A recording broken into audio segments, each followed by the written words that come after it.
Hi, everyone. Long time no see. I'm not sure if you noticed. I doubt you noticed, but I haven't been posting in a very long time. And it's 3 a.m. right now, so it's the perfect time for us to have our 3 a.m. conversations. And yeah, there's a lot that's been going on in my life. I recently discovered that I have ADHD and autism. Well, I've always been aware of the possibility of me having it, but it's been confirmed that I do have it. And I was a little confused because I was diagnosed with BPD, borderline personality disorder, back in 2023, I believe, or late 2022, sometime in December. And so I was curious, is it possible to have all three? And it is possible to have all three because ADHD and autism are genetic. It's a neural developmental condition, and BPD is caused by trauma. It's something that develops, right? So you're not born with it necessarily. It can be caused by childhood trauma or other factors and things like that. So isn't that funny? I have all three. But anyway, it made me go through a type of mourning phase because I began to realize all the times as a kid that I was overstimulated and had meltdowns that I've now learned are autism meltdowns, and all the things that I struggled with, even with having ADHD, not being able to concentrate, not being able to understand verbal instructions.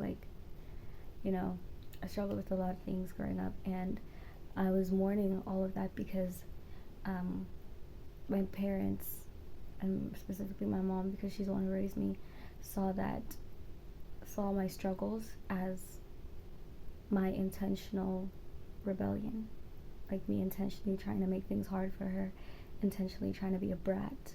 And so I got spanked a lot and disciplined a lot for a lot of things that, even at that time, I felt like I was also confused as to why I was behaving the way I was and why certain things triggered me the way they did. I also didn't understand, and so I also believed that maybe I'm just a really bad child, because I remember being told, it's the devil making you do this, it's the devil's work, you need to tell the devil to leave your body. I remember one time my mom would tell me to go outside and dust off the devil before I enter the house because I have an evil or nasty attitude. And so I grew up just believing that, even though I really didn't understand what was wrong with me. And it's funny because the same path that I've been taking is a very similar path to a lot of women who were diagnosed with autism and ADHD later in life. They all were interested in psychology like me because they wanted to understand humans and themselves, because I couldn't understand human beings. I didn't understand them very well. I couldn't understand my family or just people in general.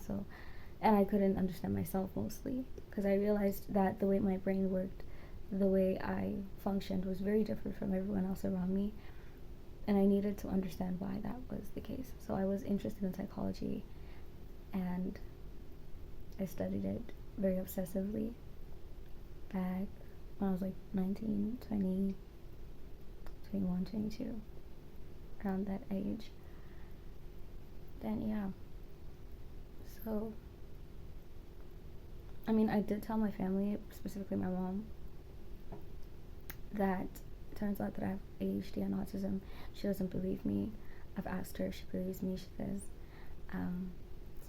it's not that I don't believe you. Maybe you have some parts of it. That's what she said. Like, maybe I have some parts of it. I don't know. She thinks that she thinks of autism and ADHD as like some kind of disease or disability. And she thinks I'm confused. She thinks I'm lost and confused, and making myself even more confused by claiming that I have all these things that I don't have.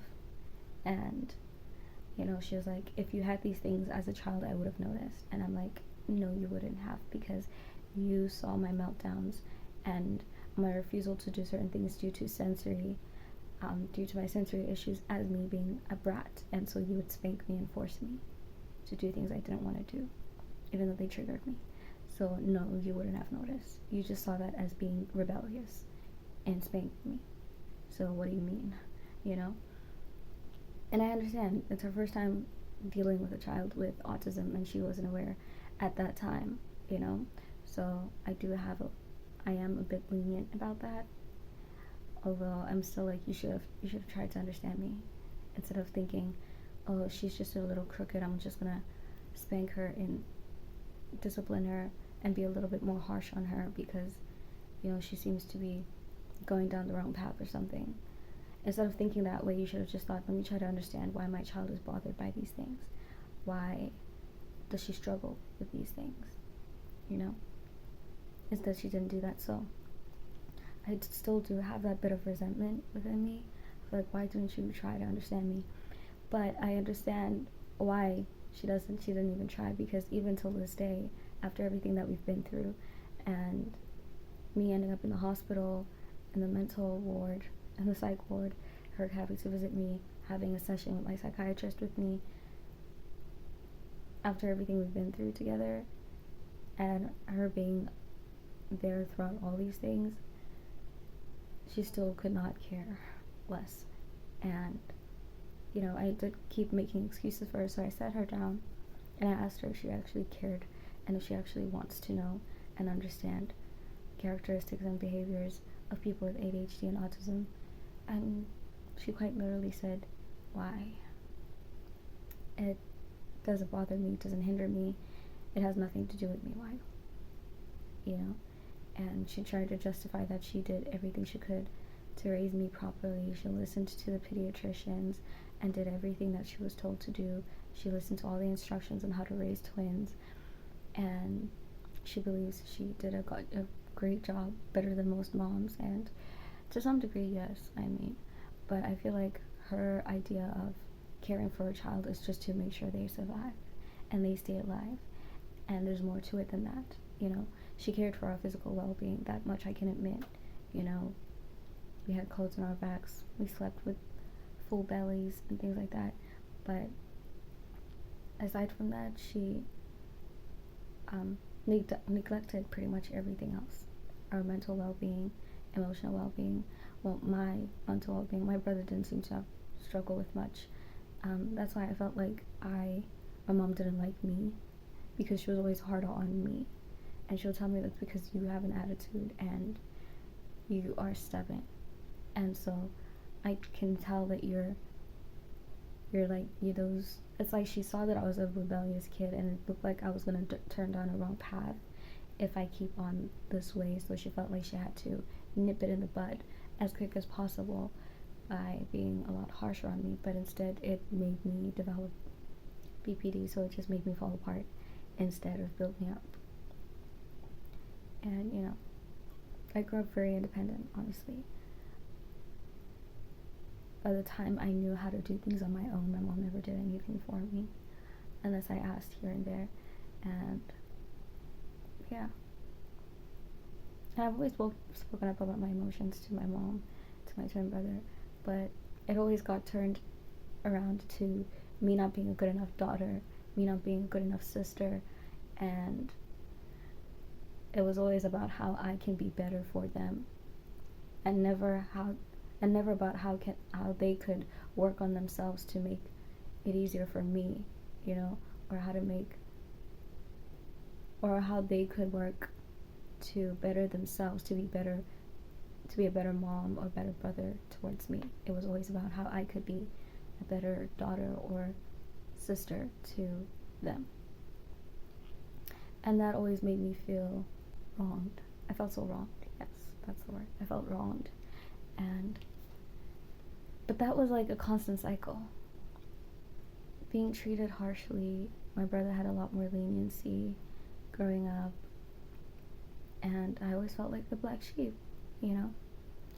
And not to mention, as a child, I was very sensitive about a lot of things, and I realize now that I was sensitive because I took everything literally and I took everything personally, and that's a very autistic thing to do, apparently. And, you know, so all these things that people would say to me, that my mom would say to me. I realize now that adults don't think that the things that they say to kids, no matter how harsh they could be, is gonna stick. It's like, we say this to every child. Why are you taking it to heart? Look at your twin brother. He's already playing and joyful. He forgot that he was even scolded that day. He's still gonna come home and run into my arms. But me, on the other hand, like, once you scold me and make me feel bad, I'm gonna keep my distance from you. Maybe after 2 or 3 days, I'll feel like it's safe again to come near you. But for my twin brother, it was different. He was like the child that everyone expected to be. He gets scolded, he will laugh it through, or just realize that, oh, I am silly. And he really never took those harsh words to heart, but I did. When they told me I talked a lot, I took it to heart and tried to be more quiet.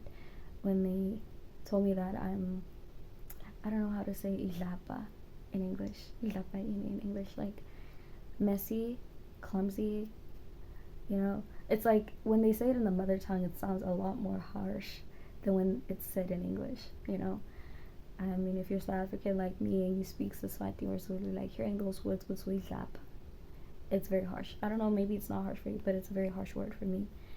And so, even when people around us would be like, oh, so she's the black twin and you're the white twin, and it's like, there was always this negative connotation around me being the darker skinned one, and just being dark skinned in general. So a lot of things like that, and a lot of things like that just made me very sensitive and made me very hurt easily. So I grew up thinking that I was a very bad person. Like, how they say with the twins, there's the good and the evil one. I thought I was the evil one. And I guess I am. But yeah, so I was thinking a lot about my childhood and the things that I struggled with and the things that have hurt me. And I realized that my mom did not expect those things to hurt me. And everyone around me just thinks I'm overly sensitive and overly dramatic. But in my mind, I'm thinking, well, if you don't mean it, don't say it. Don't say it if you don't mean it. I mean, of course, I rebelled sometimes when I was young, and I would get so mad and be like, I hate you, to my brother. And at that time, I really hated him because he never listened to me when I told him not to do certain things that overstimulated me. Like, he would breathe in my face, or just, I don't know, he would invade my personal space. And we didn't know that now, but I'm very autistic, so that triggers me a lot. And I liked playing with him, but he would just overstep some boundaries. And I didn't like the way he did those things, and I would always tell him, please stop doing that, please stop doing that. But of course, he's a boy, and we're siblings. Anything I tell him not to do, he's going to do it 10 times more, because he knows it annoys me, and he loves the reactions that he gets out of me. And so, yeah, I would lash out and tell him I hate him, and that he disgusts me. I was really disgusted and really upset, because why won't you listen? I'm telling you to stop. I'm telling you that this doesn't make me happy. I don't like this. And you think you should keep doing more of it? In my mind, you don't care about me. You don't give a crap about me. You don't care about my feelings. Of course we were kids back then, but I took it very seriously, how everybody just dismissed my discomfort and my unhappiness. And it's been that way my entire life, honestly. It's been that way my entire life. And I remember my mom was like, no, you were such a happy, obedient child. You changed. Everyone keeps telling me I changed, that I wasn't always like this. I wasn't always so isolated, like being quiet and keeping to myself and all that stuff. And I'm like, but you guys push me away. You push me away by dismissing my feelings and not taking anything I say seriously. Anything I try to share with you, you tell me, no, you're lost, you're confused, you don't understand what you're saying, you don't understand what you're thinking. I grew up not even being able to trust my own judgments. Even though I knew that I had such a very sharp intuition, I knew that I was very spiritually sensitive from a young age. And so I was aware of that, but I constantly doubted myself. Even though everything that I would assume would be proven to be true. Like, I would notice certain patterns, certain behaviors within people, and I'd be able to understand what kind of person they are. And I'll be like, maybe I'm wrong. And I'll trust the person a little too much and end up regretting it and be like, okay, I guess I was right. I guess I was right. I shouldn't have done that. And so I couldn't even trust myself to make decisions. Even like with clothes, I was always told that I have bad taste in clothes. And I'm like, excuse me, I'm a Libra. What do you mean? But anyway, I'm a Libra sun and a Pisces rising. I cannot be bad with fashion, excuse me, but my mom would always tell me that I don't know how to pick clothes, and like everything that I liked or wanted to pick out was always dismissed. Be like, no, you don't know how to pick. You don't know how to do that. No. And so I was just really mourning the tough childhood that I lived, you know, and experienced. I'm getting teary-eyed already. Even though I've tried to shoot this before, I'm still crying even now. Crazy. But yeah, every time I look at my picture over there, my kindergarten graduation picture, I would look at that little girl smiling and just, my heart breaks for her because she really went through a lot. And there was nobody who noticed that she was autistic or had something different about her. Like, everybody knew it was different, they just didn't know what that was, you know. And it just breaks my heart how she still tried to love everybody and be affectionate, and she tried to be the daughter that her mom wanted her to be. And even though it didn't change how she was treated, she still kept trying, she still kept speaking out, you know. And my mom told me, she's like, you know what, you adding on to it, and she told me that I've changed, is that she said the moment I gave you freedom, because I thought, oh, you have grown a little more, you were able to think on your own, and I decided to give you a lot more freedom to make your own choices. You started doing these crazy things of locking yourself in your room, and you just started acting all crazy, and now you come with all these depressions and trauma that nobody's ever heard of, like, you know. So she basically, yeah, that's what she said, guys. So specifically my mother tongue, she was like, the moment guniga freedom, because when I was umuntu, that's what she said in my mother tongue. So I was just like, okay. But I got all the confirmation I needed, and I've been a lot more outspoken now that I'm an adult, and I'm always a straightforward person. I don't like beating around the bush, right? And with adults, like, I always get scolded that I don't know how to talk to adults, and I realize that it's not that I don't know how to talk to adults, it's just that adults feel entitled to being treated like babies. They feel entitled to us walking around eggshells around them. The fact that you're an adult means you can handle a straightforward conversation. So if I tell you that, listen, because my mom would tell me, like, this is how you talk to an adult.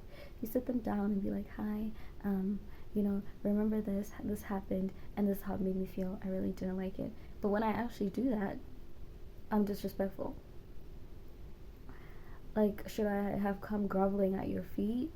Should I have made you food first to calm you down? I'm not trying to calm you down. What you did was wrong. I'm not here to please you and make you feel safe and make you feel good about yourself, because the moment I do that, you don't listen to what I say. Have you noticed that in people?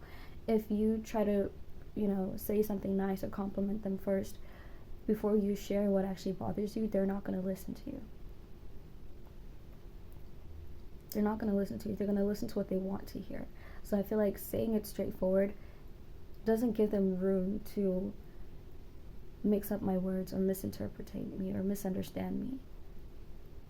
You know? It's like, you're an adult. You should be able to handle when somebody tells you that what you did was wrong and selfish and ignorant. You know? It's not like I used those words exactly, you know? I would just ask, you know, I would repeat what they said back to me so that they can understand, like, if they, because sometimes I wonder, when people say things to me, I wonder, like, did you really think that through? Because nothing of what you said makes sense. Or they would talk to me and I realize that they really just contradicted themselves right now, and I'm like,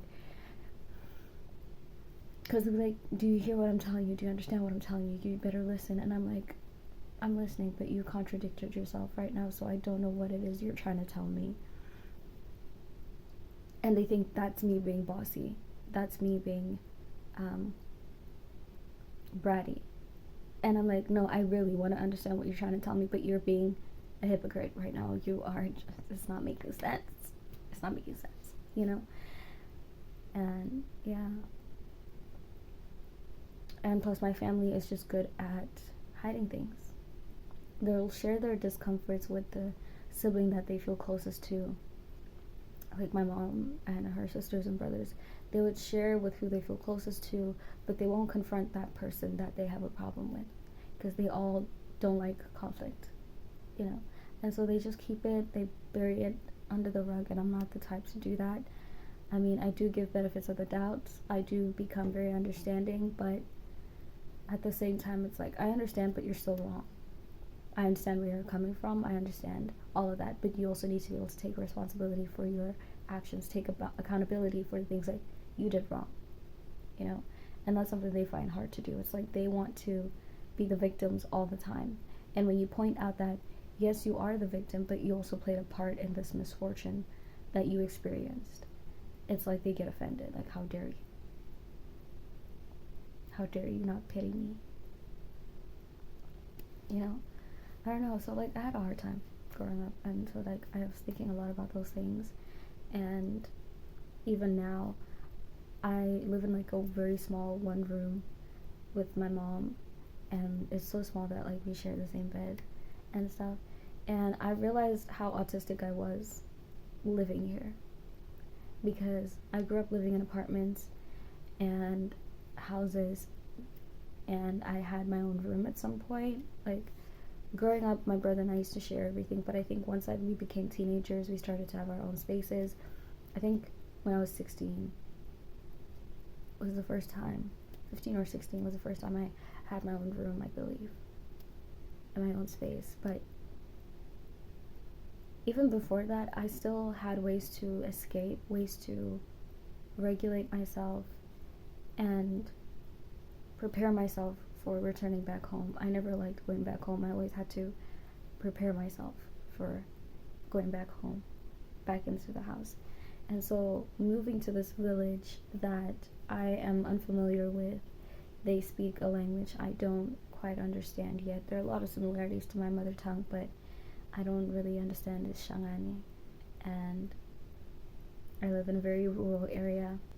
I don't have my own space. My mom and I share every single space, and I realized just how much sensory issues I really do have, because on one hand, I understand these are just human sounds that humans make, but they trigger some aggressiveness in me, and I struggle with that a lot.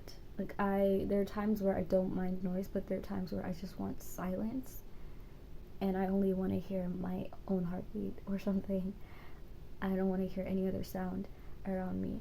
And it sounds very dramatic, but like when I would hear someone burp and it sounds like it's very close to my ear, I feel like pushing them, like throwing them across the room, because that was too loud. You're breathing too loud, you know? Like, I don't even like hearing the sound of a person peeing. Even the sound of myself peeing sometimes bothers me, you know? I don't want to hear you snoring. Like, my mom, bless her soul, she snores, and it triggers me so bad. It triggers me so bad. Before, it wasn't a problem because I was on medication that I was prescribed by my psychiatrist, and it was like very strong. They were so strong that they knocked me out. So the ones I would take at night would knock me out. So I would take them very early, and by 8 I'll be asleep. So I didn't really get to hear all the sounds that my mom was making while I was asleep. And now that I'm off the medication, my insomnia obviously came back, and so during the night I'll just be doing this and rolling and just wanting to scream or like pound my chest, because I'm like, this is too much for me, this is too much, and I just don't want to hear this. Or if I feel overstimulated and I want silence and I want all the lights off, and she comes home and turns everything on, and she's on the phone and she's talking to someone, and she talks very loudly and she laughs very loudly, and she's just being herself. Honestly, she's just being herself. I don't want her to start talking softly and start being all self-conscious around me. I understand that she's just being herself and she should be herself. This is her roof that she's paying for. She should be able to be comfortable in her own space. But dang, it triggers me so bad. That's why I really want to move out and live on my own, so that I'm not an inconvenience to people, And yeah, so I realized, wow, I really do have sensory issues, because all these little tiny things bother me a lot. I don't even like wearing clothes. Clothes, I would wear them, I'll tolerate them for a certain period of time, and then I just want everything off. But yeah, so I discovered a lot about myself these past couple of months, and in August I discovered a lot. But aside from that, I've been working on my dream. I don't know if you guys know, but I've always wanted to be a singer, performer, an artist. And ever since I started learning Korean as a hobby, I discovered K-pop, right, and the Korean entertainment industry, and I was like, ooh, I want to be part of that, because you are managed, you're trained, you're prepared for this career. And I wanted to try it out, but I realized that I do have a lot of limitations. First of all, I'm in South Africa. They don't look over here. If they would look over here, I would have had to be someone with really exceptional talent, which I didn't have. Amateur skills, because everything I learned off of YouTube, off of like some reels or videos I saw on Pinterest. Also my age, and I have no experience in, like, I've never been to any art schools or art academies and things like that. Like, I had a lot of things that would make the possibility of me even becoming a trainee very impossible. But despite all of that, I still try to encourage myself to, practice some songs, practice some dance moves, just to, gain some type of skill, gain some type of experience, and do auditions. But even then, it was already too late. I think the only entertainment group that took people my age was JYP at the time. But even now, JYP doesn't take anybody under 2004 or 5, I believe, now. So, yeah, and I'm 2001, so. Because I feel like that would make me, I feel like I would, what's the word I'm looking for? I would flourish in a space like that, where I have somebody managing me, because I'm not good at managing myself. I'm not good at trying to motivate myself. Despite it being things that I really love doing, I don't know how to push myself to do these things. I mean, I've tried, and it just burns me out intensely. And I feel like I need to be given no choice but to do the things that I love. So if I'm under a contract and I have deadlines, I have rehearsals and all these events and things to prepare for, I have no choice but to keep up and work on my skills daily and practice. I would have no choice but to be consistent. But because I'm not in that space, I'm not in that type of environment, and those aren't my circumstances, it's hard for me to push myself. I've tried to give myself rules, I've tried to give myself schedules and timetables, and they would work for a couple of days, and then they wouldn't work. So it's a bit frustrating. And I realized that I cannot give this dream up. I really cannot. It's something I've always wanted to do, and it feels like the life that I'm meant to live. Because every time I try to give this up and think of something else to do, I don't see myself surviving that, Already I struggle to survive every day. Like, I struggle to live every single day, because of my mental struggles. And I'm very parasuicidal, so I struggle a lot with just staying alive, And already I get overwhelmed by that, and I still have to wake up, I still have to do chores, I have some responsibilities here and there, I have school, I have to study at some point, and So it all gets very overwhelming too quickly. I feel like the reason why I flourished at school was because I was under some type of management. I was at school, which I had to be. I was given homework, which I had to like finish up, tests and all that stuff. I had a place that I was going to, so I was able to succeed and flourish in my academics. But I think even now, self-studying, because I'm in an online university right now, I can't bring myself to study. I don't even remember when was the last time I watched a lecture. I don't participate in any of the group discussions. I don't know, this online thing is just not my style. This online thing is not my style. So I find it very hard, you know? And I've come to realize that the things that I've loved when I was a child, I realized those were just replacements for my dream. Like, I started liking English and literature as a replacement for music and dance and singing because we couldn't afford it. My mom couldn't afford to take us to art school. And my brother and I are very artistically inclined, but he's also business minded, so he likes business and economics and things like that. So he has that to fall on. And so I had English and literature and psychology and things like that to fall on. But ever since I started to focus more on my dream and listen to a lot more music and watch a lot of performances and stuff like that, it's like there's no way I can do anything else now. There's no way I can do anything else. And I realized that my love for literature and all this stuff is just, it's gone. My love for academics, I used to love studying, and I realized that was just a way for me to focus on something else and not on the dream that I could not achieve, a dream that was impossible for me due to living in poverty and all these circumstances that I had. And so even with studying, it's been really hard. I really try, but it just doesn't stick. But I do try. One thing about me is I'm gonna try. I'm always gonna try, even if I get so depleted and I get so burnt out. Like, I've been very lethargic lately. I'm feeling a little bit better now. These past 2 days I've been feeling a lot better, but I've been very lethargic. And I'm always questioning existence. Like, why do humans even live? Why am I alive? Like, I'm just 1 in 8 billion people.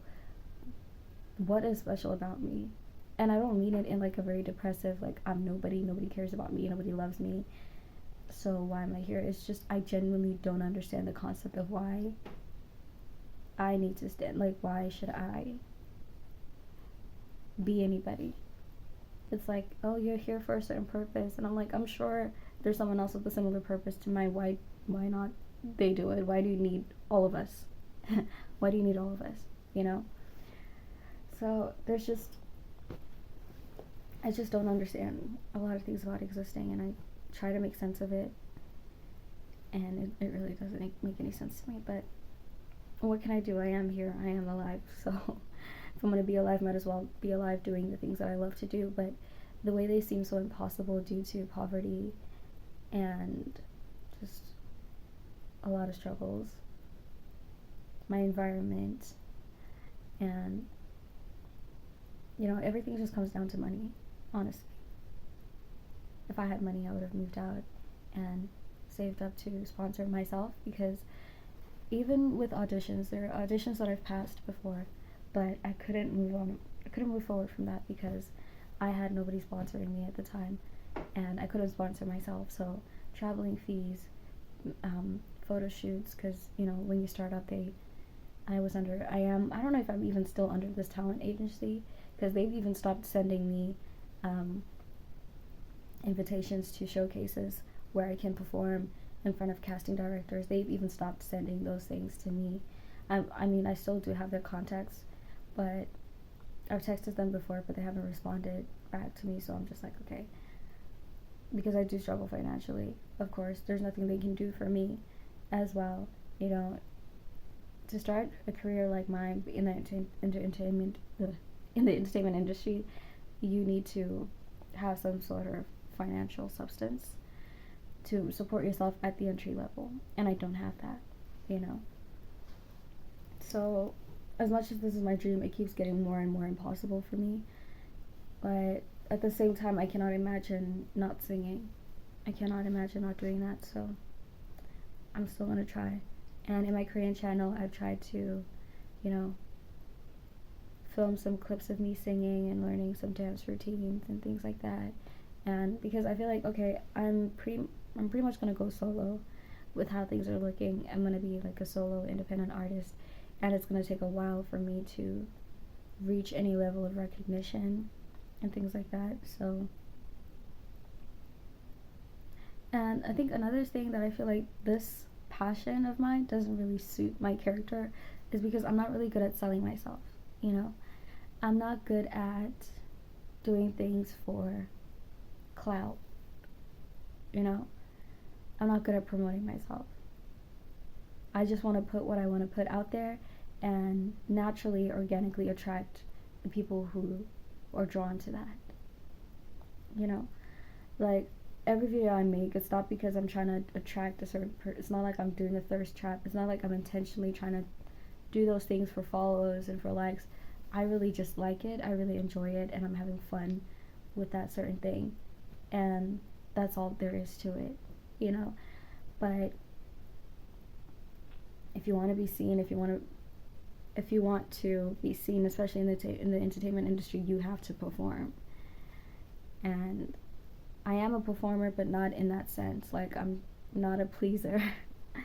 I just want to do what I want to do, and if you're pleased, you're pleased. Does that make sense? Yeah. So I just want to be me, and if you are drawn to me and you like what you see, then great. But I don't know how to be inauthentic. I don't know how to be like, oh, please like, please subscribe, and I'm like asking everybody near me, please like, please subscribe, please follow me, please. I don't know how to do that. I don't know if it's pride or what, but like, I don't want to be like that. That's not me, you know? That's not me, because I feel like even when I do that, those who actually do follow me or support me because I begged them to, they're gonna have this entitlement hanging on.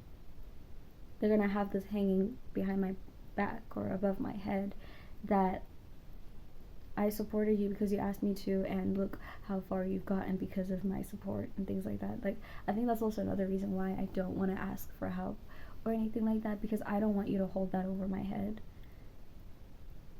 you know?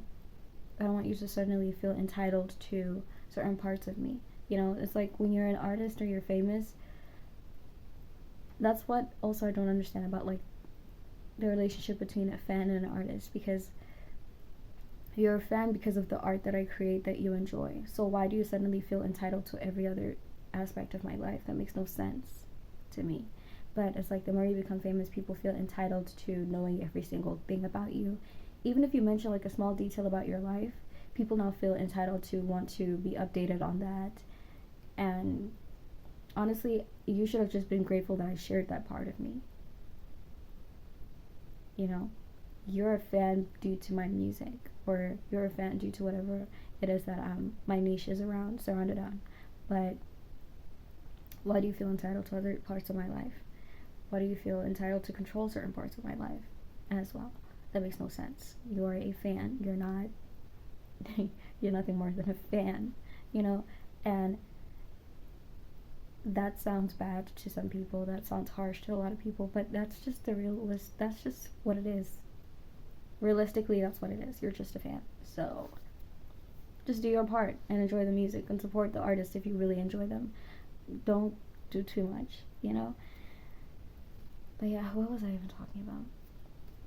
But yeah, so lately I've been doing some covers here and there, trying to put myself out there. I've done some auditions as well. I did audition to I've emailed my audition to a couple of companies as well. But I don't think anything is going to come off from it because, like I said, I'm already too old for a lot of companies. I live very far. If they were to invest in me, it's going to take a lot from their side to invest in me. And it's not like I have any experience in like performing or in anything like that. I don't play an instrument. You know, there's nothing about me that sticks out, or like nothing about me that's like worth the investment. You know, from a business standpoint. From a business point of view, you know, I don't have those things. So I don't know, but it would have been easier if I just had a job, guys. If I just had a job. I really want one. At this point, I'm even thinking of going to the nearby grocery store and just saying, you know what, I'm gonna volunteer here until you give me an actual job, because I really can't live like this, guys. I don't want to live under my mom's roof, because I know that me and her just don't align. We don't click. We don't get along very much. We only get along when I don't speak up. You know? And I don't like that kind of relationship where I can't be myself and, you know, you just demand my obedience and my time and my affection, and yet you dismiss me and you don't take me seriously. That's not a fair or equal relationship. You know? Like, yeah, even though you're a parent, that doesn't mean that I'm less than you. You know, you're not superior to me. I don't believe in that. You know? Yes, I believe that everybody deserves respect, but you giving birth to me doesn't entitle you to my blind obedience. That's my thing. I'm not going to blindly be obedient to you. Just listen to what you say and do what you want me to do. If it's not something that I want for myself, I'm not going to do it. You know? And you being my parent, being the only reason why I should listen to you, that's not a good enough reason. That doesn't just justify me neglecting what I really want to please you because you're superior to me and you have authority over me. So I want to get out of that grasp and be able to stand on my own 2 feet and support myself and financially support my dreams as well. But getting a job has been so hard because you need money to make money, even online. Like, I've signed up to a lot of freelance platforms, but you need to there's always something that you need to pay for. There's always something that you need to pay for, and I don't have a single cent. I don't have. And the times when I did have a cent or two, there were times where I'd had to focus on getting myself toiletries and all these other necessities. And it's a really small amount of money that I used to get from the government, but now I don't get that anymore because I'm in university and I'm under bursary. But even that bursary doesn't give me any allowance. It just pays for my school fees. That's all. It just pays for my tuition and nothing else. And I do get a book allowance like every beginning of the year, but you know, even then I had to get things for school and I had to get things that I really needed. And so, yeah, I really don't have anything. So because of those factors and those situations, it has been very frustrating. And I do want to give up, but I really can't. I know I won't be able to. Even if someone held a gun to my head, I wouldn't be able to. Because it's like I can't live without singing and all that stuff. But I've been so burnt out lately. And I feel like I've been burnt out my entire life. Like, I know that I need to heal and I need to regulate my nervous system and all of that, but I need a safe space to do that. I need to be surrounded by the right people to do that, you know? Because trust me, I've tried every single thing. I've gotten every single advice I could ever get from TikTok, from YouTube. I've listened to all these advices, but I need the money. That's what I need for me to get out of this situation, you know? I cannot expect somebody to just see me and be like, oh, she has potential. I want to sponsor her. I want to raise her and train her and mentor her into this artist that she wants to be, that I can see she's capable of being. You know, I'd have to put myself out there. I'd have to be seen, and the algorithm is not your friend. Like I said, with the algorithm, you need to play the trending songs. You need to be very consistent. You need to post what's trending. But what if what is trending is not what I want to put out? Like I said, I am a very authentic person. I don't want to do something just for the sake of clout or just to trend. I want it to be meaningful to me, so that when it reaches the right people and they connect with it, it's a real connection, you know? So it's things like that I've constantly think about and struggle with. It's been a hell of a ride. I don't know what my September is going to look like, honestly. I have no idea what it's going to look like. But I do want to sing still. I've been singing a lot more lately, and I am seeing some progress in my vocals. I am seeing some progress, but it does get frustrating. I wish I had like a vocal teacher with me. I mean, I did get a scholarship from Mama Cheryl. I don't know if I mentioned this before. I got a scholarship all the way back. Oh, the light went off. Sorry. Give me a moment. I did receive a scholarship from Mama Cheryl a while back, so.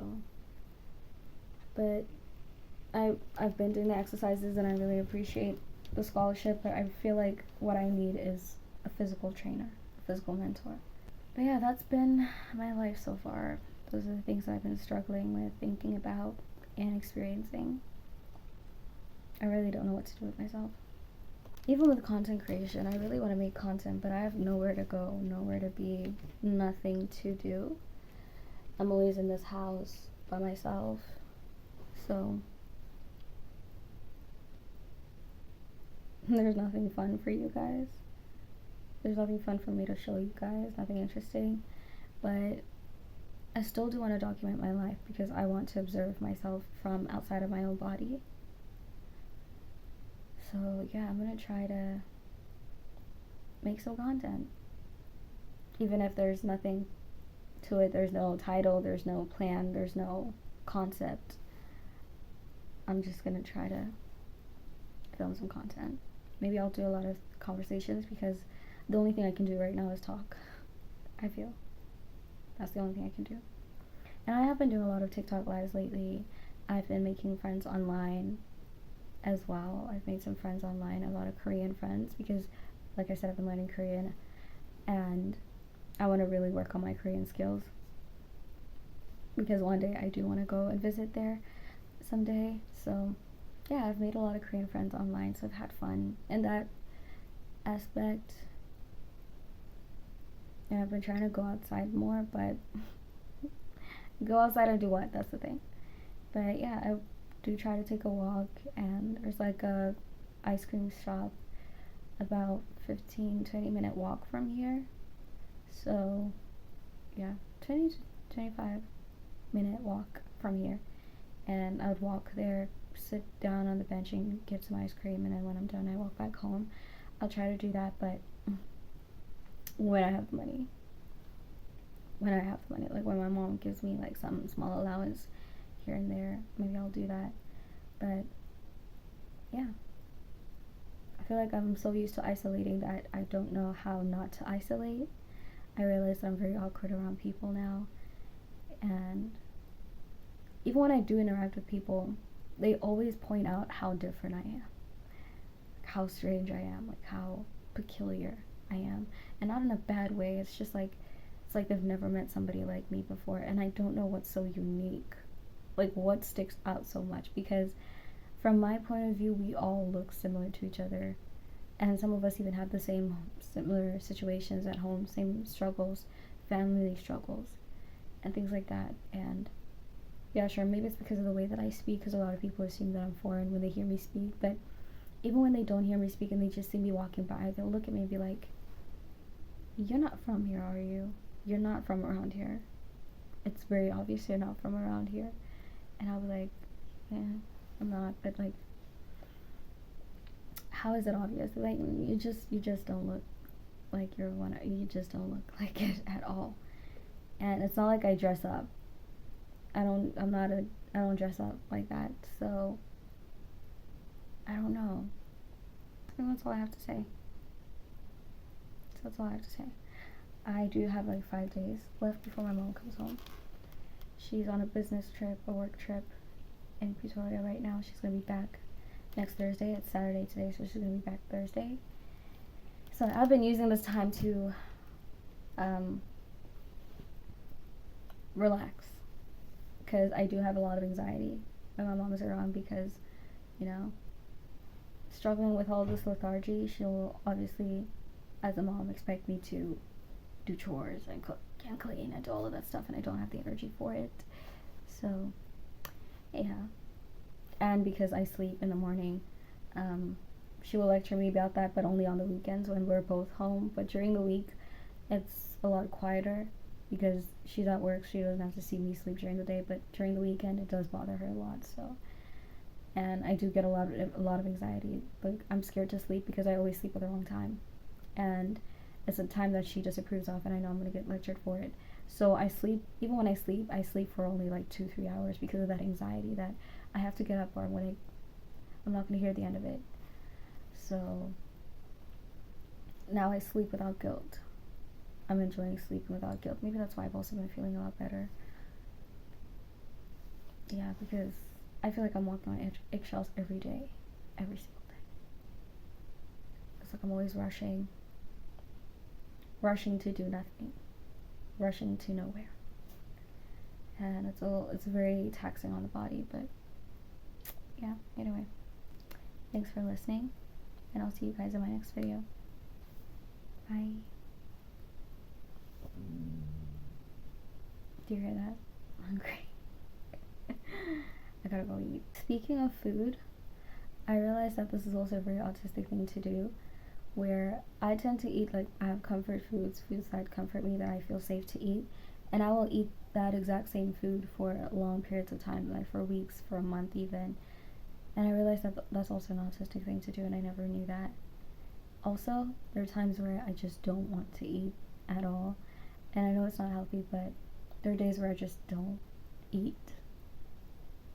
So I realized that even my relationship with food is it's very unhealthy.